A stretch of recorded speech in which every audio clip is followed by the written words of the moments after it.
ఈరోజు దేవుని వాగ్దానము. మీ అందరికీ ఈస్టర్ శుభాకాంక్షలు. ఈస్టర్ అనగా పునరుద్ధానము. యేసు చనిపోయినప్పుడు ఆయనను ఒక కొత్త సమాధిలో ఉంచారు. దానికి ఒక రాయిని అడ్డము పెట్టారు.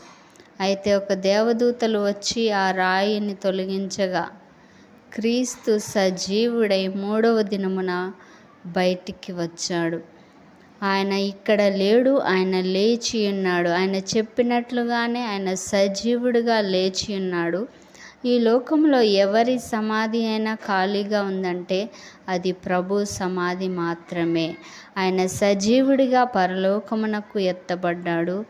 ఆయన మృతులను సజీవులుగా చేయవాడు. ఆయన మృత్యువును జయించి లేచినవాడు. మరణము మీద ఆయనకు అధికారము ఉన్నది. మరణమును ఆయనను బంధించలేదు. ఇదియే పునరుద్ధానము, ఈస్టర్.